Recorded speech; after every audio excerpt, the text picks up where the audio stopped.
Alright, ladies and gentlemen, so today we're talking about 7.1, graphing system of equations for my Algebra and Math 8 students. This is a level 1.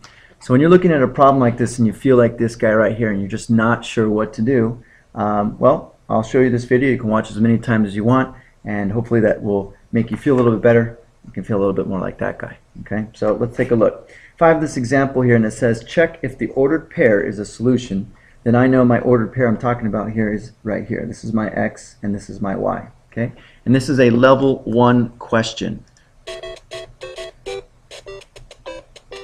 Alright, so level 1 question, pretty simple. So we're going to take this first equation and I'm going to substitute. Instead of x, I'm going to put in my value for x.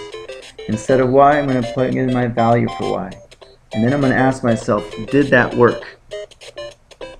Alright, that's good. So we got 10 minus 6, does that equal 4? And the answer to that would be, yes it is. Okay, great. So it works for the first one. How about for the second one?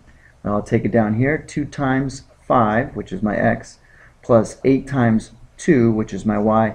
Will that equal 11? And so you go 10 plus 16. Will that equal 11? I don't know. That doesn't look good. So my answer here would be no.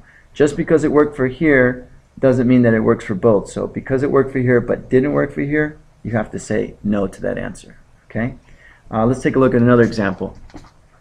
So let's take a look at this example. I'm going to show you how to substitute it and then I'll show you how to graph it. So once again, will this work for both? Well, let's check out this one here. Instead of y, I'm going to put in my 2. Instead of my x, I'm going to put in 1. And then I'm going to put that there and ask myself, is that true? So is 2 equal to negative 1 plus 3? Yes, does look right. So that's good. Alright, now I got to check for the second one. It's no good if it works for one but not the other. So let's see. For y, I'm going to put in 2. For x, I'm going to put in 1. And then I check, will this work? Does 2 equal 1 plus 1? And if you ask your first grade teacher, they will tell you, yes it does. So check and check. So this is a true statement. Now what I want to show you is you're going to be asked to graph this situation. So we know it's true. I already know it's going to be true and I'm going to prove to you on my graph. So let's take a look right here.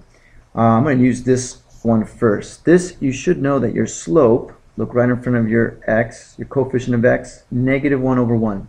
You should know that your y-intercept is 0, 3. Okay, so that means I begin at 0, 3. There's that point right there, 0, 3. And then I'm going to move down 1 and over 1. So down 1, over 1, down 1, over 1. Then you take out your trusty ruler and you go ahead and connect those dots. And so that's the equation of that first line. Then I go to my second line. Let's talk about this one next. Alright, so for this one, I know my slope is, well, coefficient of x is 1, so 1 over 1. And then my y-intercept, that's this one here, 0, 1.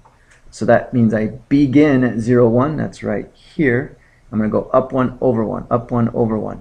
And I take out my ruler again and connect those dots. And if you can see quite easily that here is where it crosses. The solution is 1, 2. Amazingly, it's the same one that I checked right up top.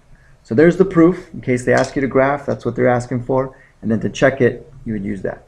Alright, so that's a level 1 question. Hopefully you feel much better about those type. If not, rewind the video and watch it again.